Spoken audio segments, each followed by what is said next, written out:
It don't stop. Bands running up, he got enough to pay the cows. My team don't stop, got the game on lock. Baby girl, make it drop. Let me see what you about. Yeah. Come and throw it on the real nigga. Hey everyone, my name is Brian Uribe. And I'm Daniel Gagne. We're here for another episode of Konsole Consulting. Today we've got one of our good friends and high-power advisors, Prem.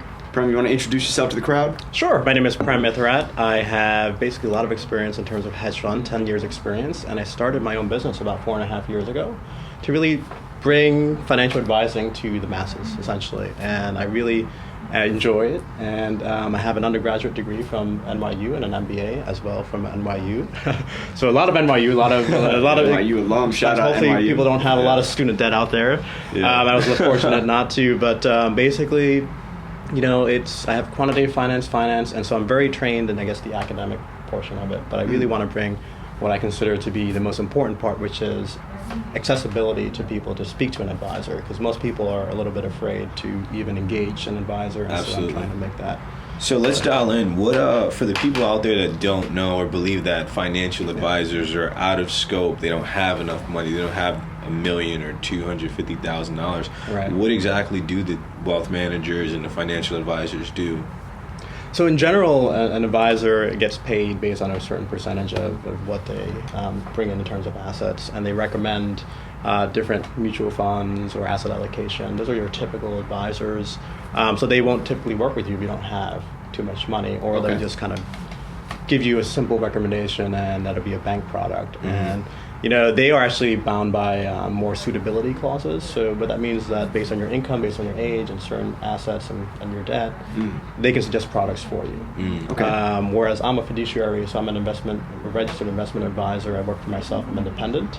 So what that means is I have to do what's in your best interest. So an example of that is like if you have, let's say, $100,000, and a financial advisor at a bank might say, well, I suggest you do mutual funds in this particular fund, which is a Class A or Class C. Some of those funds have load fees, which are up to 5%, that you don't really realize you're paying. Wow. But the advisors get paid based on that, and I can't do that as sort of an independent advisor. I'm bound by fiduciary responsibility to my clients. Yeah.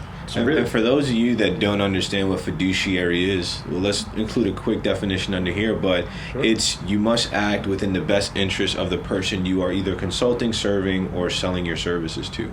So Prem is actually bound by law to do what's in your best interest to the extent of his knowledge, right? So if it's something that he can't foresee, right? Like stock market crashes, it's really difficult to time that. Right. You can't sue Prem or any other financial advisor for things like that. So yeah, it's so that's only one portion of it. That's the investment management portion. The other part is sort of your financial health, which is what I think is my, signature product, which I believe is accessible to anyone. It's $99 a month. So it starts at $99 a month for individuals, and you essentially get an advisor by your side, essentially whenever you want. So I'm available through text, email, phone. Hopefully I don't get calls in the middle of the night. But the whole idea with that is that you can ask little questions or you can ask big questions. So are you looking at evaluating a mortgage? That's a bigger question. Or how do you start saving for your retirement? Or, it's really a combination of different things that you can do that essentially get you to a point where you build enough investments so that you have enough sort of income generated through that, and you can pursue your passions. So, I would love to have people get into sort of their 30s or 40s in a situation where they have, let's say, $1 million in the bank, and they can grow that, let's say, $50,000 or $100,000 a year, and they have that income coming in, so they can pursue their passion. It could be retirement. They want to travel the world and retire, or it could be, starting or working with a nonprofit. There's so many different things that you can do once you unlock yourself from the sort of daily grind of work, because you have to work. Because a lot of people do that because they need money, right? Yeah, so That's awesome. So basically what you're saying is you have an outstanding introductory product for people who might not initially find themselves going towards a financial advisor because they have preconceived notions. But through your program, they're able to get involved, able to get like a boxing coach in their corner that's going to get them through all 12 rounds, no matter what's going on in the financial markets. They're going to get knocked down, you're going to pick them back up, going to fix up their face and get them back in the ring. Or ideally, you're going to coach them, train them, so then they're in a position to go in their first round, knock it out of the park, and just keep winning battle after battle. Yeah, that's awesome. Yeah, I kind of equate this to sort of a gym personal trainer that you might have, where you may get all the knowledge that you need, or you already know what you need to do in terms of getting to a certain point with your body, your physical body. But for financial health, so for your finances, imagine having someone that's watching your back, making sure you pay, let's say, the student loan debts or credit card debts that are really, credit card debt's one of the most toxic forms of debt, if you didn't know. But basically, that's a fact. Trying to get, Hashtag you know. Hashtag And Yofi. so it's basically getting people to have someone in their corner to help them navigate the sort of financial perils that exist. You know something really interesting? I was doing research this week, so I had a pitch yesterday. Yep. And, redesigning my pitch deck to have like an investor leave behind when I'm not there. And, I was doing research and I never really thought to look at it, but average interest rate on existing credit cards is 157 times higher than the average annual percentage yield on a savings account. Mm-hmm. Yeah, so you are you are damaging yourself 157 times more, dollar for dollar, by putting your money in a savings account than addressing the $10,000 in debt that you have. Right. So if you have $10,000 in debt, you're paying about $1,500, let's say 15% interest, $1,500 a year, and that's kind of like throwing away money, especially if you have that cash lying around. And I do have some prospective clients who, there's a very personal attachment to money. So some people like to have it; they like to just feel it and know that their balance is this. But if you have a large amount of cash, you would want to pay off your debt, credit card debt. Lower interest debt, like student loan, mortgage interest, that's all a little bit more complicated because there are tax benefits, for example, for some of those products. Yeah. So you don't necessarily want to pay those off. You want your money to grow quicker than your debt interest. So I think that's really interesting that you kind of went down that path, right? So my question for you is, let me see how I can frame this better. Go ahead and ask your question, Dan, because I'll take a brief moment just to give a shout out on camera. Guys that are watching the video, look at this. Prem brought branded merch. That's branding. That's what you guys all got to be doing. You go to interviews, meetings, get your brand out there. Absolutely. And also, anybody else who's going to get interviewed next, the bar has been set. Yeah, dude. Make sure you take nice note. Little LL Bean tumbler. Solid, dude. Didn't spare any expense. Didn't spare any expense. Yeah. My question for you, Prem, is so. What you're saying is really interesting, and the reason why it's interesting is because a lot of what I do has to do with the psychology of the consumer, the user, the person that you're helping. Mm-hmm. Hearing that, the first thing I think of is they probably had a rough upbringing, and they never had the money, or they didn't know how their bills were going to be paid. And they maybe saw their parents go through that, or they've gone through that in the past. Sure. How much of your job do you find that you're managing between the psychology of the person and not as a psychologist, but kind of like some of the preconceived notions around money versus let's build this?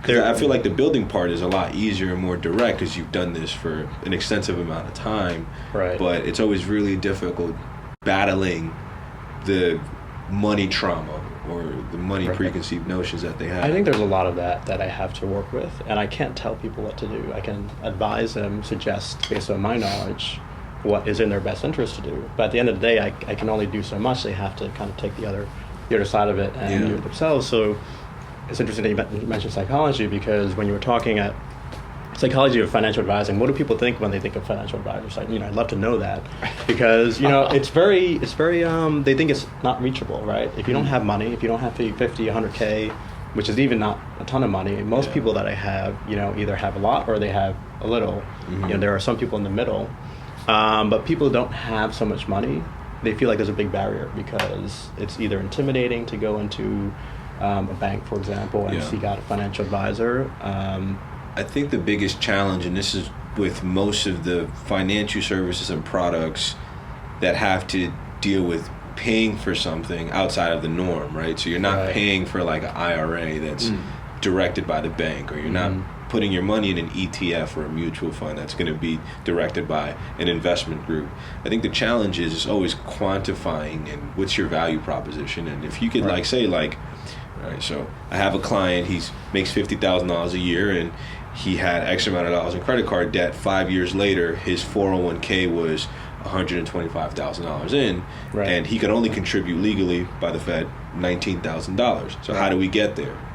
that's what Pi Capital Management does. Yeah, and that may be an extreme example, right? Like if you're getting that kind of return, like yeah, it can be. It's getting people to see it. I think when you look at it, and most financial planners. I'm not a financial planner, but I kind of offer this as a holistic solution. Okay, is I charge you $750, like $1,000, just to talk to someone, evaluate what you have, and then come up with a plan. And for most people, that's what you're saying is basically that they can't see the value in that, or they don't know what they want. It's intimidating. It is intimidating, and people don't like to talk about finances to begin with. So I'm trying to break that a little bit and say, hey, $99, we'll start the conversation. But going back to that psychology, when they feel comfortable with me, when we start having that dialogue, I think a consistent dialogue with your advisor is very important. Most advisors will see you once a year. Maybe they'll rebalance a portfolio like once every quarter. Okay. I want to be there for you every step of the way. So if you have a new job, or if you are thinking about buying a house, if you have a new kid, in addition to the family, all these things require sort of an evaluation of your situation in order to be optimal from a tax perspective and also from your own perspective, financial security, and building that plan. And now you're touching upon it just briefly, but could you expand a little bit more on the why behind Pi Capital? So maybe not only just the why you're a financial advisor, right? But maybe why you called it Pi, right? And then why this is your passion, right? Why did you choose to do this specifically over, I know you had a successful career in hedge funds management and things of that nature. Yeah. So why did you make this transition? It's a good question. So, I think growing up, wasn't really taught finance, actually, like personal finance. My dad was a doctor, and he knew how to practice medicine, and I always saw him working hard, which is great. Okay. And I was always looking at the stock market. I was always looking at IRAs, like ways to basically go in and be optimal in terms of growing my money. And so I kind of fell into sort of finance in terms of academia, right? So I started going into learning more about finances itself, as an investment strategy and all this other stuff that goes into it. But nobody teaches you personal finance.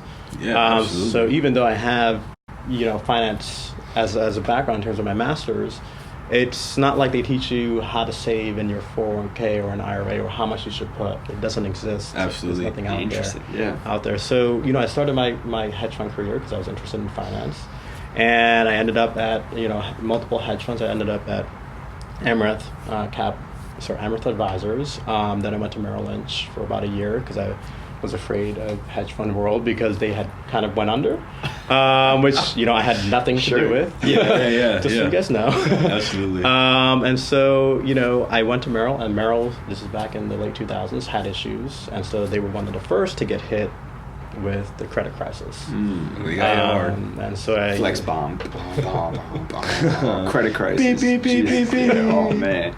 And you lost your home. Congratulations. Sorry. All that. Yeah. But all right, continue, please. Yeah, so then I went to Highbridge Capital, which is where I ended up before leaving. So I was there 6-7 years, very successful. Got into basically managing 3 different operations teams there, and right underneath the director of ops. And I was making good money, so don't get me wrong, the money was great. But I didn't feel like I was making any impact whatsoever on anyone's lives or any social impact. So I was doing well for myself, doing well for my family. And it was like, okay, what am I doing all this for? And it's really for family. Yeah. But family plus, how can I change the world? And so in my small way, I'm like, number one, I want to have better work-life balance, right? So I want to be able to set my own schedule so I can do things like this. But basically, that was part of it. So I wanted a very focused, career so that I can do better with family life balance and work. And I also am very entrepreneurial, so I've always wanted to build my own business. Yeah. I don't know if you guys know that. I don't know if I shared this before, but I had co-owned a comic book store in college. What? That's awesome. This is new, yeah. So new, yeah. it was sort of my Who are you? You don't know. No one knows. And so it was one of my hobbies, collecting comic books and trading cards back in high school. Yeah. And I went in and owner needed some help, and eventually this was back when eBay, everyone knows eBay now, but eBay was just starting. And so I was more technically savvy. being young back then. And the other guy who I'm very good friends with, who's also one of my clients right now, he's on the older side, but he was just looking for a business partner. And that got me into how do you run a business? How do you speak to customers? Very practical knowledge on a very small business. Yeah. As a retail location, very small, but it was a very good experience. And so I wanted to replicate that in a way, start my own thing, and really just share their knowledge, right? Financial literacy is not taught anywhere, and I'd love to get in front of students out there, give some free classes, and just basically share my knowledge, because people benefit from it. That's something that I always try to like kind of wave the flag on. It's like, I think the number is like 48% of Americans can't afford a $400 emergency. Like I believe the number is about 48% of Americans have less than $400 in emergency savings, and like 60-something% of Americans have less than $1,000 in savings. But then we want to complain about everything else that's happening on the back end with the government and the multi-billionaires making their money. And, like the income disparity, I won't even touch that, but a lot of the challenges and issues that we as a people are facing could really be resolved if we just learn how money works. I have a good friend. He's, I think we spoke about this before.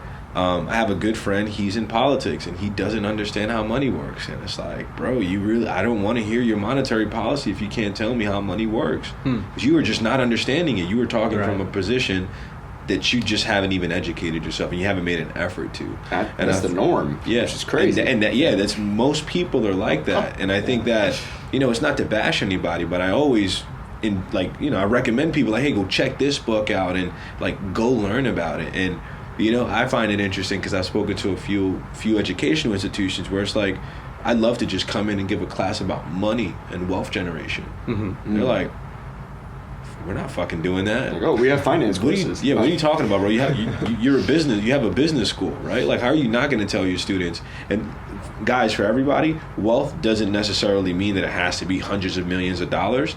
If you have $200,000 or $100,000 in equity in something, that is technically wealth, right? Sure. So, like people just don't understand like the play behind money and how to actually grow it. So I think what you're saying is so powerful, where the educators aren't really aware of it, the politicians aren't really preaching it, and then you got a couple people that are trying to fix it, but like the barriers to entry, because personal finance and money as a whole in the United States is a very much taboo topic unless you're like blowing it. Right? Like, I just bought a $5,000 TV. You live in a trailer, bro. Like, I'm sorry. Like, I don't think that makes sense, bro. Not to bash anybody living in a trailer if that's your financial decision, but I think you should probably be smarter with your money. I'll definitely go out and challenge them to be smarter with their money. But these are some of the things that society has kind of allowed to happen. Yeah, and people don't understand, like, and people don't look that far out in advance. Yep. Right? For like $150 a month, invested for about 35 years in the S1E 500, which is a very generic broad market index. So they average about 10% a year on average. Will net you $1 million approximately when you reach, retirement age. Yeah. Can you say that louder for the people in the back? Just say that one more time. Yeah, so basically $150 a month. $150 a month. Invested over 35 years. Over 35 years. In the S&P 500. S&P 500. Which has historically done about 10% per year. Will net you about $1 million. $1 million. I like that. Everybody hearing that? That's so simple. That's it is. And what is that? That's like maybe your weekly, like your monthly Starbucks bill, maybe if you go every day, right? So it doesn't take a ton. And I know people are coming from different scenarios. What I kind of try to tell people is like treat the investments, treat your financial security as a bill. So if you can treat $150 a month, set it aside. You can do this on your own, by the way. You don't need me to do that. You can do that. And you'll at least have a net. And that's just a base starting level. Imagine if you put in $1,000, $2,000 a month, which a lot of people have the capacity to do. Yeah, they do. And so that when people tell me that they don't have money, so it's all different scenarios, right? It's all relative. People have they're coming from all different places. Right. But for that little money, as long as you plan for it, I think you can do it. You have to change your mindset a little bit and not say, oh, I'll get to saving when I can, because a lot of people don't get around to it, right? They just spend their money. They think they have you see their bank balance as X. Yep. And so like, oh, hey, I can now buy that $5,000 TV, or I can whatever it is, or buy that fancy car. So you just have to plan for it, I think. I want to qualify what Prem said too, right? So guys, if you're saving $150 and putting it into a savings account, you're getting less than 1% interest. So that's not what Prem is saying. Prem is more saying if you took your money and put it into like a stock in the S&P 500 or invested in the S&P 500, which is a stock so SPY, for example, is an exchange traded fund, which you can buy SPY. There are different mutual funds that you can do in your 401k or otherwise. We're definitely going to make you define some of those, but just to qualify this again for the listeners, if you're taking your money and putting it into a fund like the SPY, you should be averaging around 10% per year. Right after the 35 years, that's when you hit your mill. So guys, don't go ahead and put your $150 into your mattress. Don't put it into your savings account that's giving you less than 1%. We're talking about actual financial and stock investments. Right, and that's 500 companies, U.S. companies. So it's very diverse, very diversified. Yeah.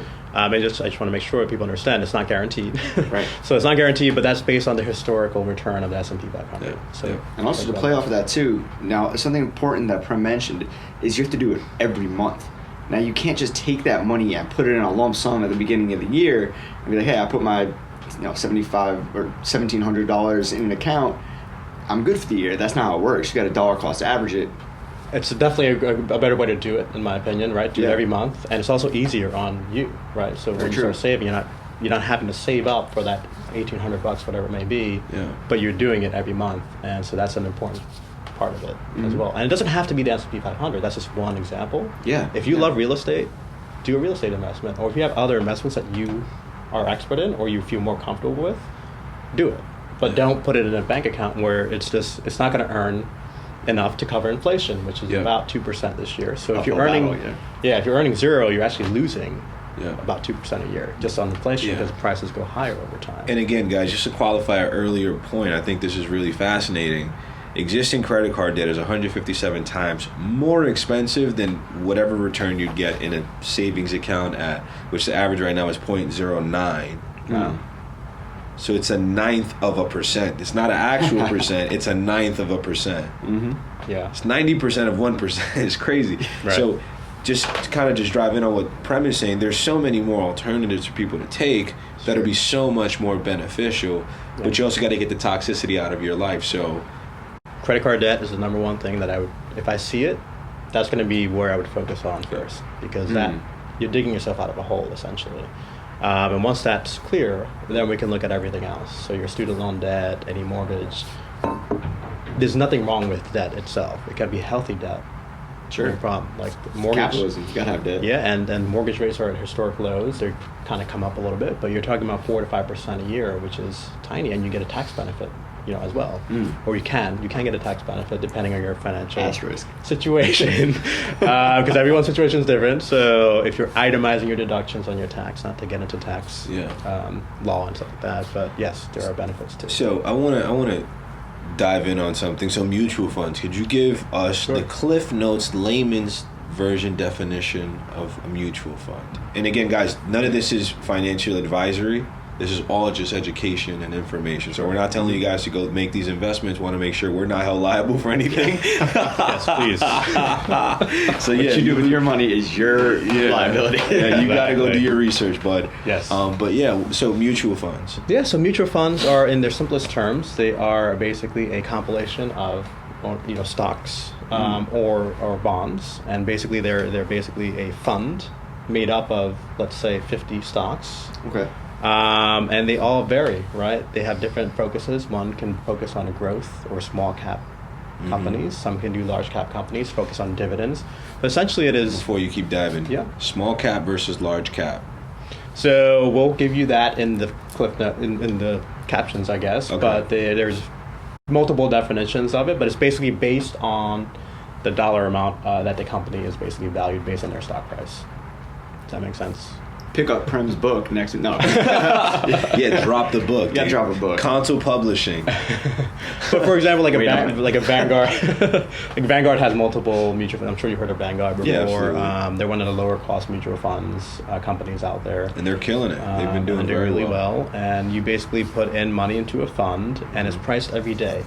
So even if you decide right now to purchase a mutual fund, it'll have to wait until 4 p.m. where something is snapped. You know, the net asset value is snapped, and that's the price that you get in or get out of. So if you sell or buy during the day, it's just one price. Yeah. Whereas an exchange traded fund is traded in real time based on market conditions. So in general, ETFs are better because they are lower expense. So mutual fund companies will charge you a percentage to manage that portfolio of stocks or bonds that you're kind of investing in. And so that's important to know as well. They're a little bit cheaper alternative. And there are different types. So they've come up with ones that are now sort of target dated retirement funds. I'm not sure if you guys are aware, but you basically choose a year that you expect to retire based on your age. 2055, yeah. And they manage that portfolio for you. So as you get older, you want more stable investments, so you want more fixed income, because you can't afford to have a very big risk there when you're about to retire. So when you're younger, you have that all 20, 30 years. So that's not as much of a concern, and you're continually buying into it, right? Hopefully, you're continuing to contribute every month. Yeah. And so, a mutual fund is essentially that. It's ownership in either stocks or bonds or a mix thereof of different types of assets. And ETFs, for example, can go short. So you can go short ETFs, and they have more flexibility as well in terms of what they can do. So ETFDB, I think is the name of the website. They're pretty good at showing you what kind of ETFs are out there. You can check it out. You can do gold. You can do all sorts of things. I wouldn't recommend gold. I'm just saying it can be very specific to certain commodities. Okay. Or it could be very broad, like ETFDB, you said. I think Is that a website that people go check out? Yes, it's a website. I believe if it's not that, we'll correct it. Okay. But ETFDB.com. Try them all. No. And we'll link Prem's website too, in case you guys want to ask him any questions. As you can see, he's a wealth of knowledge, and we have the pleasure of being able to have access to this the text message, call, or email. So. And that's the thing, it's not a very expensive solution. It's meant to be sort of an introductory service where anyone can get it, and it's just building over time, right? Because I also this happens to be free after you reach a certain dollar amount in terms of investments with me. Got you. Right now it's at $100K. I'm hoping to keep it there, but we'll see as sort of the client base grows. I just don't know if I have time. That's the thing. Unless I start hiring more people, and then that could be a service that I offer. So let's pivot on that point. Sure. And I'd love to dive into some of the challenges or areas of opportunity that you see coming up, and just kind of break into those, because it can be very powerful to hear it from third parties, and even just reflecting it yourself out loud. You have some amazing breakthroughs, in real time. So I think as an entrepreneur, so for any entrepreneurs that are out there, you have to adapt, and I found that out pretty. Well, I don't know if quickly is the right word, but I spent about 3.5 years very focused on an investment strategy, which I think works really well over the long term. Okay. I won't go into it because it's just maybe too complicated, but essentially you can't make up a product and a service that people will buy unless they want it, right? Sure. And so I thought, hey, if I could get good returns, it would be great because everyone would want it. Like, why wouldn't people want better returns? What I found is that it can get very complicated, right? And so if people don't understand something, they're not going to invest in it. And so I spent the first 3.5 years doing that. And so the last year or so, I've been very focused on shifting that. And I didn't spend a dime in marketing, or maybe very little. I had a very basic website, which did really nothing. It was just like, here's my address, here's my phone number, this is what I do. That's what a lot of businesses have, though.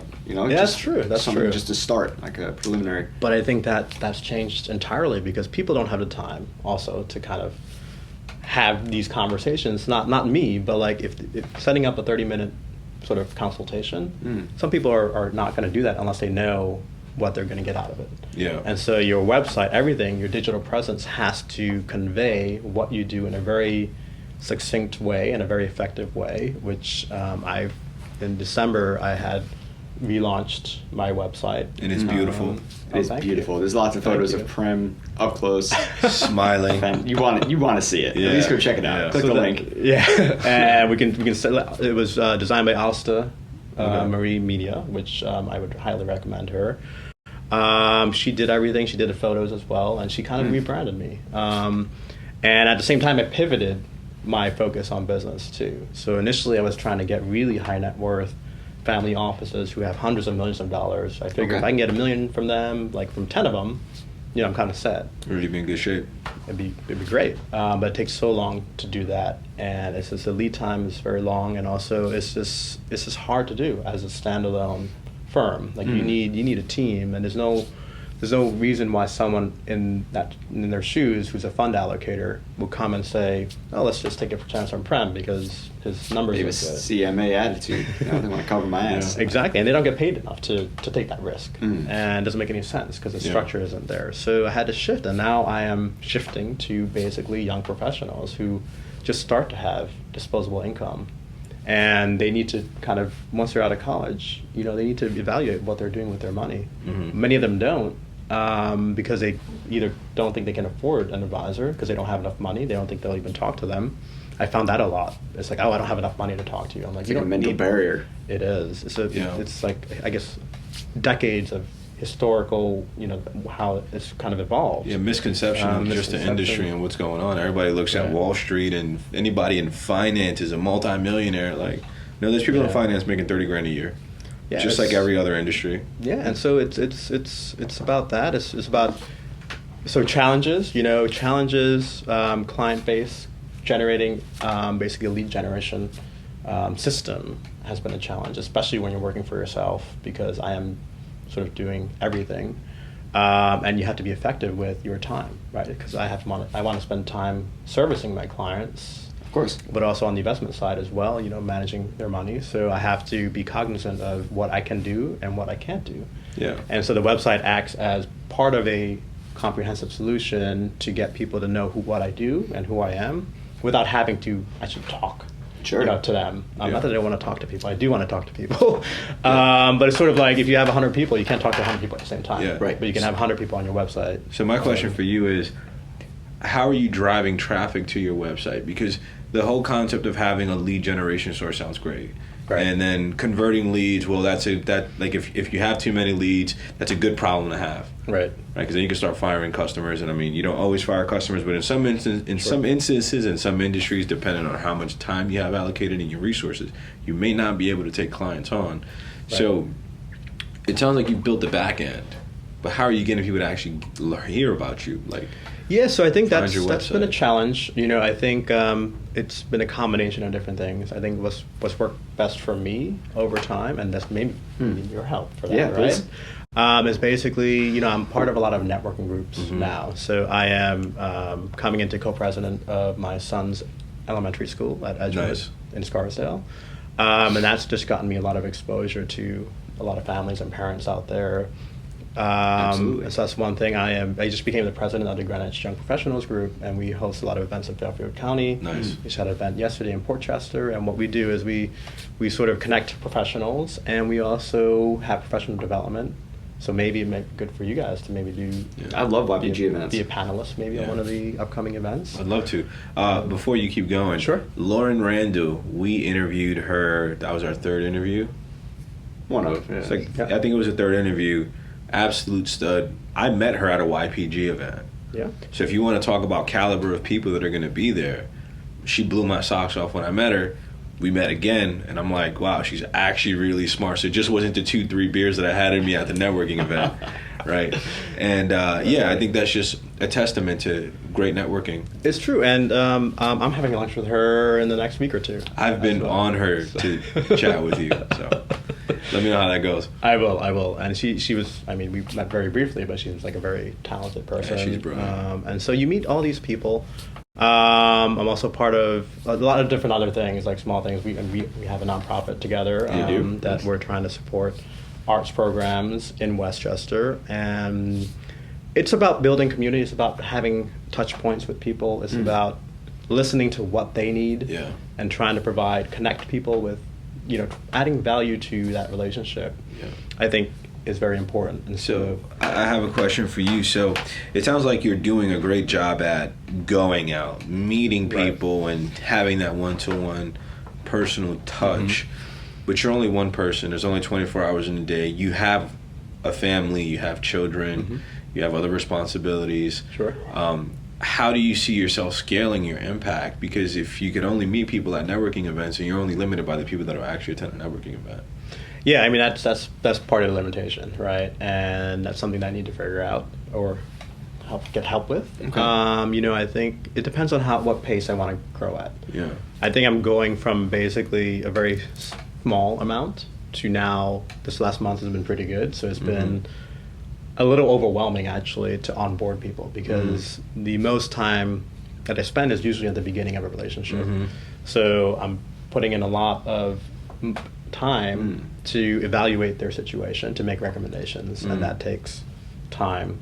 And so I need to know what number I'm comfortable with first, and then trying to expand that. And it takes some discovery. So I'm hearing a number of really great points that I think we could dive into. So Sure. I have something on the awareness, and I know Dan probably knows where my head's already at. I'm ready for it. On that. But for the other thing... It's not pre-scripted, by the way. Yeah. This is all freestyle. But the other... I think they can tell. Yeah. The other thing that I would kind of bring up, right, is like qualifying your clients and customers is something that's really difficult, especially when you get into the more complex sales. Like consulting, it's like we most likely can fix the problem you're having. But we need to set expectations with you of what that solution looks like, and we need to have a deep enough understanding to be able to say, I'll commit my name to this, because at the end of the day, it's your name. Like, it is a business, but it's not a 10,000 person business where one bad review doesn't impact the other 100,000 clients you have.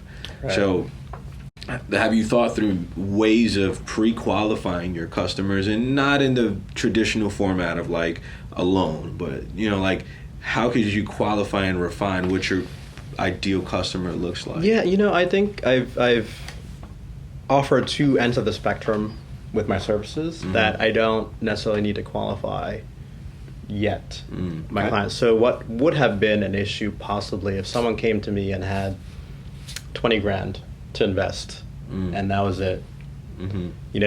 With percentages, I charge between, let's say, 0.8% to 1.95% of assets per year. So if it was, let's just say 2% of 20 grand, that's not a lot of money. $400, yeah. Sure. Yeah.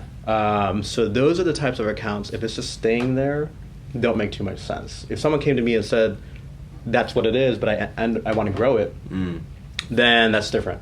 Yeah. And if someone comes with no money, that's what the concierge service is for. So I think if someone can come with me to 20 and say, hey, I want to work with you to help build my assets, so that's an ideal scenario. Or if they come with a very big lump sum, like those are that's where you can provide the most value. So the most value for them, and that's my ideal client as well, because that's where I would bank. So I want to. So it sounds like you're taking a lot of time into discovery. Discovery being the process of understanding what the other person needs and qualifying their needs and setting expectations. Is that correct? Yeah, I think that's a fair point. You have this $99 product that's inexpensive. Right.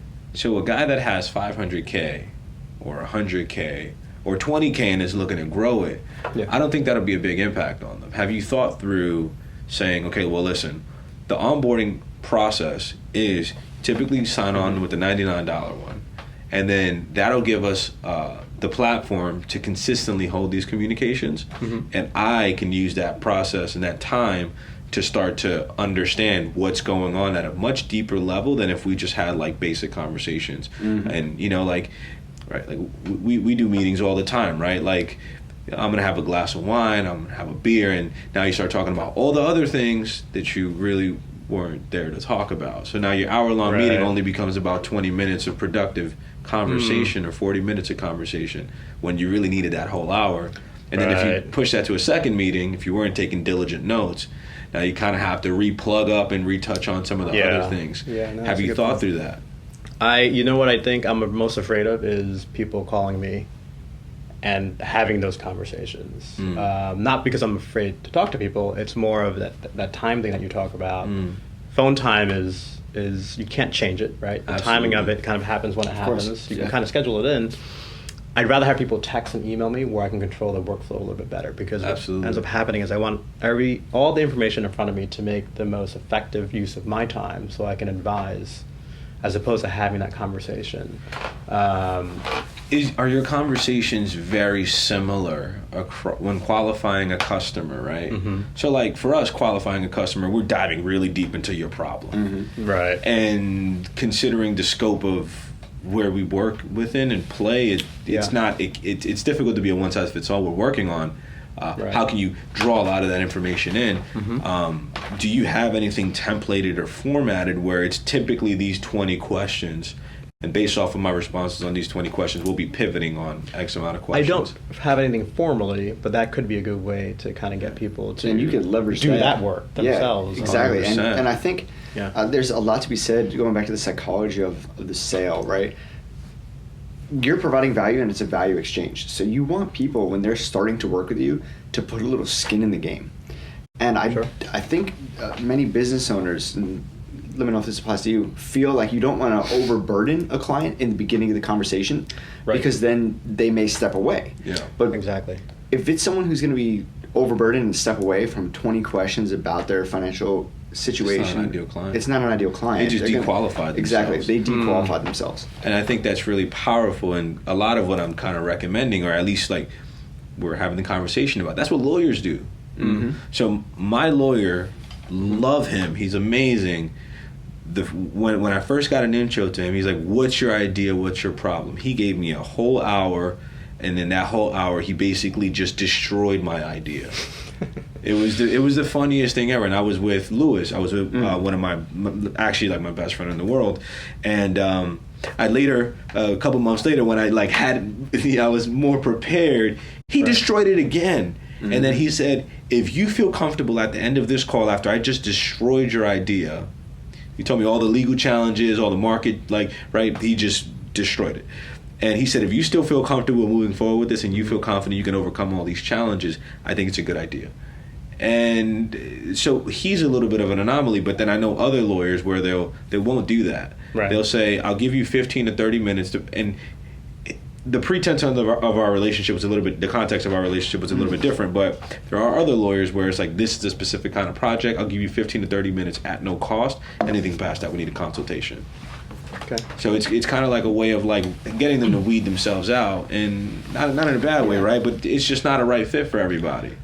Yeah, I think it's tough because my service, I think I need, money is very personal. And so I think a lot of people have hesitation on putting that on paper, number one. But also, if you don't know someone and if you don't talk to them face to face, I think it's also tough to open up.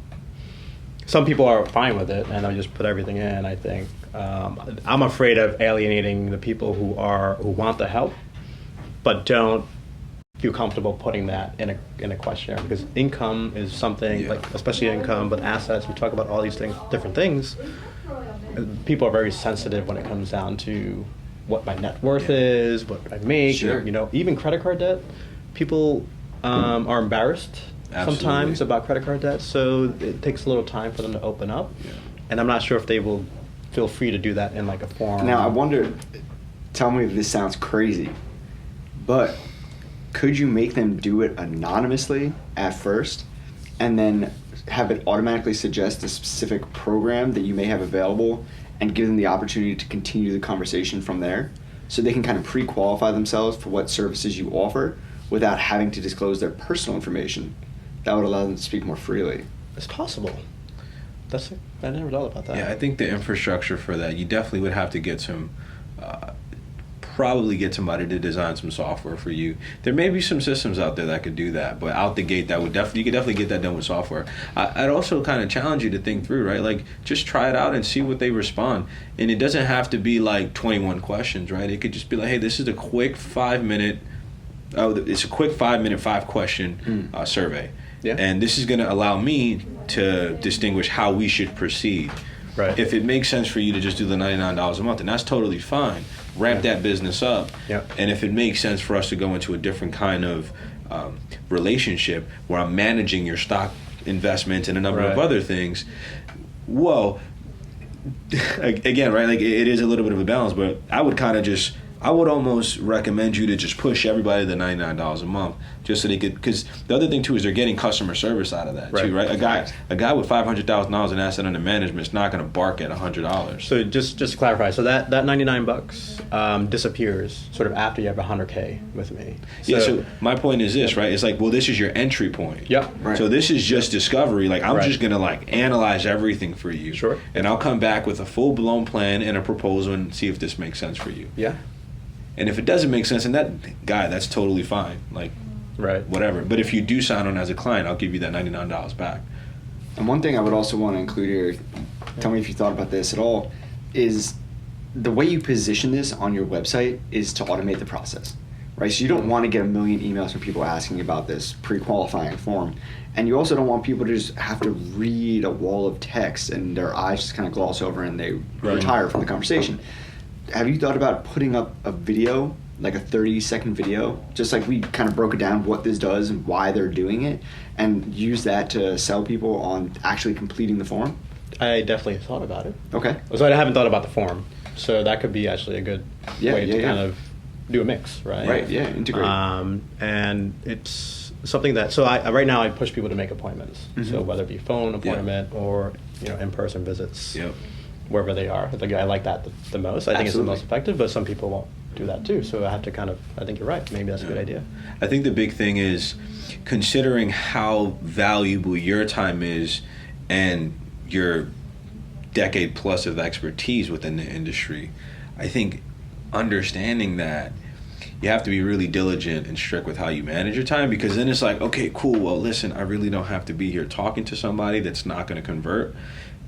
If I wanted to waste my time not being productive and not helping people, I could just go get a job and have a really good salary and not have to worry about any of this, versus being super targeted. And it's not a one-size-fits-all.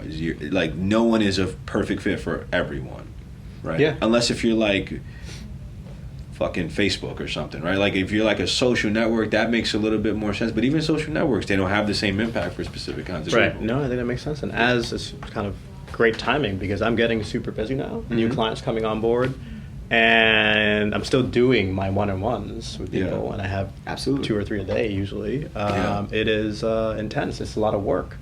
Anything they could do to pre-qualify themselves, I think that could be really powerful. Yeah, and again, that's like the automation of it, right? It's like it's either you spend 5, 6, 7, 10 hours getting these documents right, or you spend 10 hours a week and only 8 hours, and 8 hours of those week were probably unproductive leads or opportunities. Yeah, no. Like, hey, this is my process, and the reason why I do this is because I want to be as pointed as possible for you and make sure I can be as most effective to you. So, like, again, communicating that value proposition, like, wow, I really appreciate that, because I don't really want to talk to you for an hour. Yeah, and this also then gives you the ability to scale, right? Because if you're going, and correct me if I'm wrong, but the primary source of leads to your business right now is personal interaction, right? Like networking events and referral-based leads, which is awesome. But that has a cap, like Brian was touching on earlier. You only have access to the people you've personally met, the people in their circles. And, having them pre-qualify themselves, say you get 20% engagement, you meet 10 people, that's only 2 people doing it. But if you're online, and then you can couple this with social media strategies, ad strategies, things of that nature, and make it a much broader funnel, you could start getting, if you get 15,000 people to hit your webpage, and you still only get the 20% conversion of who's going to pre-qualify themselves, now you're looking at a much bigger number. Right. And that whole digital marketing area I just started this year, so I am already seeing impact on the business. So I definitely recommend having a strategy for digital and social media. Yeah. Because you can't in this day and age, you can't. Have you put any ad dollars behind your social? Very small. I would totally, and that's kind of where we were going. Well, at least I was going earlier, and it's the mastermind. He's like LinkedIn. I would definitely tell you to put some dollars behind it and play around with it. Like I always tell people, whenever you're gonna put money into social media, don't just put the $10,000 that's your budget in one shot. Like, put $5 and run that for a couple weeks. If it's $5 a day across a couple weeks, and you run 14 days, you're spending $90, right? Or whatever that calculated out to be. Maybe I sound like an idiot, right? It is math. Not. Yeah. It's $70. Yeah, so the $70 that it is. Yeah, but those $70 allow you to identify what your best converting demographic is, your age range, which is it female or male, right? Like, so for YFLY, my best demographic is females. Right. Women convert way better at like half the price as men. Why am I advertising the men then? Let me just focus on the people that I'm going to get the most impact out of. That's right? true. And it's important to test at least 2 ads at the same time. Okay. Right? You want to A/B test what you're doing, because if you just run one ad, you don't have any metrics to make improvements from at that point. I'll even say, build up a ton of content for the ads. So if you're using Facebook, at least with Facebook, you could put, I think they cap you at, the ad set, you could put as many ads as you want under the ad set. In creating one ad with specific copy and text, you could upload up to 6 ads at the same time. Okay. So run all them together. And then start changing the words on each of them as you go, because you're going to start. So the ones that I thought were going to perform worse were actually the best performing ones, and the ones that I thought that were going to perform best, they were lackluster. Interesting.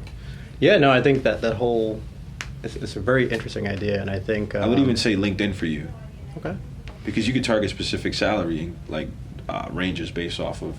I'm not sure if LinkedIn allows you to do that, but you could target like types of positions and The average salary. experience. Yeah, you can pull that on Glassdoor. It's not. I think that there's something to be said for women in general in the financial advising world. Power to.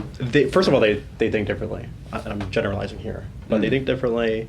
I think they're underserved in the financial advising community because the way typically males work are very rigid. So they have this questionnaire, they have this formula, you have this set amount of time, whereas I think women they ask more questions, they're more analytical actually than men. Men would just kind of make a decision and go with it. Yeah. Women want, and again I'm generalizing here, but I feel like they want to engage in someone and actually understand what they're doing and understand the product, which I think is great, and that's what I do. Sure. And so I think when you're saying, hey, maybe you get more response from them, I think maybe I should also focus on that segment as well. I would say double target. Off camera, I'm going to give you a recommendation. Okay. Can't give everybody the secret sauce. But so for in my instance, my best performing ad across 90 days was like substantially lower than all the other ones. And it was a specific kind of ad, and it responded extremely well on all of my age groups. And it's something that you could replicate. So I'll definitely give you that little bit of sauce there. But I Throw the pot. Yeah, whip it through the glass, I think it says so much, and I'm so happy that you brought it up, because I feel like people overlook women as a demographic. Women are I love women. I think they're amazing. Yeah. And intellectually and emotionally, they're just brilliant. I think they're superior to men, at least when it comes to specific areas, right? And, let's balance it out. But women are much more curious, I feel, and they want to learn more. But there's a larger emotional driver behind them than the men, kind of as what you were saying. What's interesting about women in marketing and targeting women in demographics and conversion, women have a higher control of the household spend. So when you look at the household, it's typically the women that are actually saying where the money's being spent. The man may make a lot of the larger purchase decisions and things like that, but on a day-to-day basis, making a lot of the rough decisions that the man isn't thinking about, the women in the household is more likely to be impacting. And then the other thing is, when women like something, they'll go tell everybody else. Like, hey, girlfriend, did you hear about this? Prem is awesome. Like if you get into I don't know, like if there's like a mom's club or something at your elementary school, at your son's elementary school, if you got found some way in there, or maybe your wife found her way in there, dude, I promise you your referrals will rain. Yeah, and women are becoming much more independent. Absolutely. In their career, you have a lot more dual income families out there. There's a lot of stuff out there, and I think it's just lagging, right? The industry is lagging. Absolutely. The support for them is lagging. Well, that's an opportunity for you, yeah. It is, and synchronized. So I volunteer as a financial coach for the Women's Business Development Center in Connecticut. And basically the man controls the finances. The women they both own their own businesses, but they're in trouble because basically, you overspend, you live beyond your means, and these are people who make good money. So this problem is not, it crosses people from any financial spectrum. The lifestyle creep. It's basically like you could be making $500,000 a year and have this issue. I have a client, they bring in $600,000 a year, total income to the family. They owe $1.6 million. Mm-hmm. But that's across like real estate and their business and a number of other things. But we can't even buy their business because if we buy their business, they actually owe more money, total picture. So they're like, yeah, you got to increase the price. We're like, you're not valued that high. And it's just, it is what it is. I think that's really, really powerful to just kind of hear you say that and hear somebody else that feels the same way I do. I think that things are changing in a really big way, especially with millennial women. One of my close friends, his girlfriend was on top of him to get a 401k. He's 27 years old. He's gonna watch this video and be like, yeah. But fuck you, Brian. But yeah, like you should do max out your 401k. Yeah. And so his girlfriend's been on top of it. Yeah. And he told me 2 years ago that he opened it up. And I guess he had the idea that he was gonna open it up, and I took his word for it. I'm like, all right, yeah. So like again, we're like brothers. We are brothers basically, right? Right. And his girlfriend told me over Instagram that he didn't have it. So I'm like, yo, are you serious? So we all got on him. Me and one of our other friends. We got on him, and we had a conference call last week. I think it was Saturday night. Right. And it was like an hour and a half, and I broke out an Excel spreadsheet and showed him the impact of compounding interest, maxing out your 401k. And when he saw his final number, he's like, yeah. Right? So, like, that wouldn't have happened if his girlfriend would have never told me anything. Yeah. And when he opened it up, he's, like, super excited. And, and even men, right? Like, I'm telling him to do this. Like, yo, dude, you got to do this. You got to do this. He's like, no. His girlfriend's like, no, you got to do this. Right. All right, honey. Yeah, all right, honey.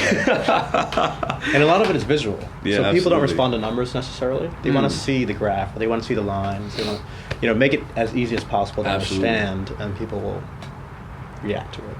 Awesome. Yeah. Are you facing any other challenges you'd like to talk about? I mean, I love these kinds of conversations. I feel like it was super rich. No, I thought it was a great conversation. I think lead generation for me is still the biggest thing that, is the biggest challenge for me. Even though I'm getting traction, it is just, like you were saying, how do you manage your time? How do you do it most optimally, right? And Most efficiently. Yeah.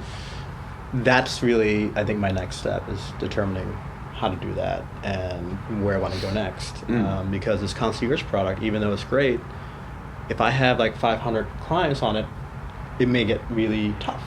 Sure. And so I may have to rethink the model at some point. But at this time, Raise the price. I'm just basically want to make it accessible to everyone. And I was definitely, anyone who comes in will get that price. I'm not going to change the price overnight. And I'm just trying to really reach people and change their lives. Because for me, I have a client who basically has debt. We met about 6 months ago. They have zero debt now, and now they're starting their SEP IRA, which is a self-employment product that you can use. So it's similar to a 401k. Okay. And so now they're starting to build. So now they're in a great spot because now they don't have that 15% interest on that credit card debt, which we all know is hard to get out of. Yeah. We're talking like 20, 30 grand. Like it was a fairly decent amount of debt. And so that to me is where it changes. People like seeing that impact means a lot more to me than like money, right? It's just changing those lives. And so I hope that over time I'm able to do dozens and dozens and dozens of these. And have really impactful moments for people to revolutionize how not just their lives are, but their generational lives look. Right, and that's an interesting point because about. People talk to their network or their cohort, right? So if you grew up with a friend who was very financially savvy, they would probably share their knowledge with you, and you would be sort of financially savvy yourself, or at least from a personal finance standpoint. But if you don't grow up in that environment, you don't know anything else, right? Yeah. If you grow up with people who just spend their money and they don't even bother saving, it's probably going to be your rubbing off habits, on you your too. lifestyle. Yeah. Absolutely, So yeah. hopefully this will kind of spread out, and I'm not looking to change the world, but it would be great if I had might. Yeah, you had an it's impact a matter on of it. being able to scale. Right, and scale. Maybe if I do end up scaling and I get to those numbers that I want to get to, maybe I start hiring good people to Right. get my mission, accomplish my mission, which I think financial literacy is out there. It needs to be taught. I don't know where it needs to be taught, but it's not taught right now, and I really want to get it Yeah. to everyone. Yeah, well, we got to get you some university, so let's build a curriculum. But the challenge is that the people that are going to teach financial literacy are financially illiterate. We're gonna have to start Konsole U. Yeah, Konsole EDU, It's coming. man, Get ready it's just for going it. to have to come. No, but in all seriousness, For real, right? yeah. Like, when you look at it, like, how many professors and teachers have debt? I'm pretty sure it's most of them.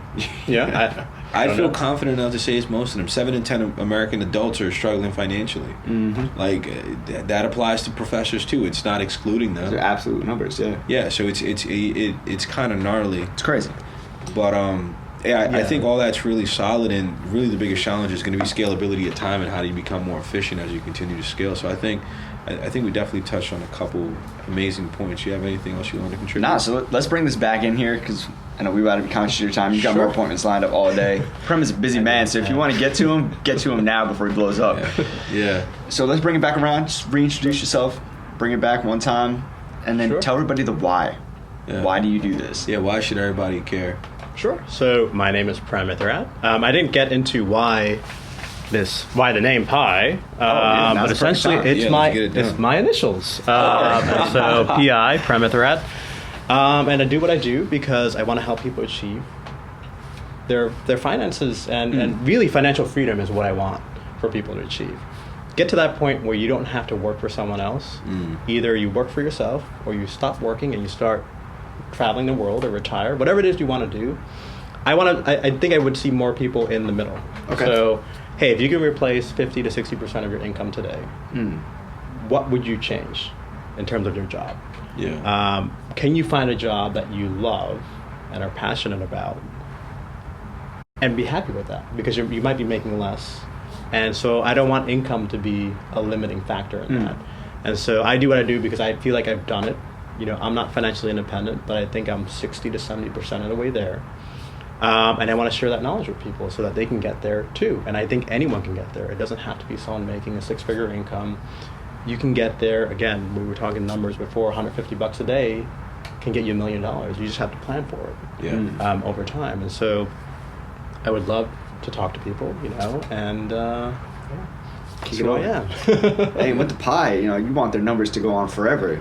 Yeah. Like there you go. Pi is a constant. So part of the logo is a constant, and these little two, I don't know if you can see it, but these little 2 dots are kind of meant to show like a trajectory that's always going up. There you go. So over time, what I want to see is people investing their money, saving money, and really don't rely on Social Security, don't rely on your pension if you have one. Most people don't have pensions anymore. Really rely on yourself. So do a 401k, do IRAs, do investments so that your money can grow for you. And if you do it right, it won't always go up, but over time, if you take 5-year blocks or whatever it may be, you'll see continual growth. And that's what I want to show people, that they can do it. Awesome. And it's not too complicated. Outstanding. Yeah, well, that was awesome. Really appreciate you today for enlightening the world on personal finance. I think Absolutely. it's a really big topic that a lot of us don't cover. We don't discuss enough, and it's a really daunting topic because it is taboo for all intents and purposes in the United States. It's kind of like a bad word, right? It's people just have to get comfortable talking, and Yeah. I hope that me and people feel comfortable with me, and Absolutely. just have that conversation. That's why I try to meet people. I try to just get them to know who I am, what I do, why I do it, and I feel like once people engage Yeah. and it's not a big financial commitment, people are like, oh, well, hey, let's check it out, and there's no commitment in Right. terms of month over month. I'm pretty confident in my product. I'm very confident that people will get the value. So if they're not getting their value out of my conversation with them and my training, so to speak, over the finances, then that's on me, right? Right. And so I really believe that it is underpriced. And I do that purposefully to get people to Over that initial engage. hurdle of fear. The fear, because people don't want to spend $500 on something or $1,000. Yeah, absolutely. Like, $99 is nothing for a lot of people. It's like 20 cups of coffee, right? Yeah. So, Which in one day, you know, that could add up. or not even Yeah. 20 cups of coffee. Is it 10? 10 Less, cups of yeah. coffee. I don't know what it is. 20. Depends where you It's in your go. coffee. Yeah. Depends where you go. But about 20. But so it's not a huge investment. And, you know, if you stay around for a couple months and I'm not providing you value, then, you know, I don't deserve to get your $99. Sure. And so I think it's a very low entry point. I think people would welcome it and would feel very valued by what they're getting. Awesome. That's awesome. All right, everybody. Well, thank you for tuning in for another episode of Konsole Consulting. If you have financial questions, you want to become financially literate, you want to see your money grow year over year, call Prem. Pi Capital is the place for you. Thank you for making the time to speak with us today. Absolutely. Thank Absolutely. you guys. I'm Brian Uribe, And I'm Daniel Guiney. signing out. Signing out. See you guys soon. Nice. Thanks, It guys. did not record any of that. My team don't stop, got the game on lock. Baby girl, make it drop, let me see what you about. Yeah, cause I'm in it to win it, stacking my digits. Headshot for critics, I'm here for my millions. Fuck them all, let the haters die. I'm the realest motherfucker, no blood in my eye. Just sun in my eye, I've been up on the grind, we ain't on the same time. I grew up with no bands, just a hope and a dream. Now we shining, we clean, stacking deals, never repeat. Fuck them all, motherfucker, all. If a hater wanna hate, will my hands still work? If they feeling like they tough, will my gun still squirt? If they wanna call my bluff, call the morgue up first. It don't stop, bands running up, he got enough to pay the cows. My team don't stop, got the game on.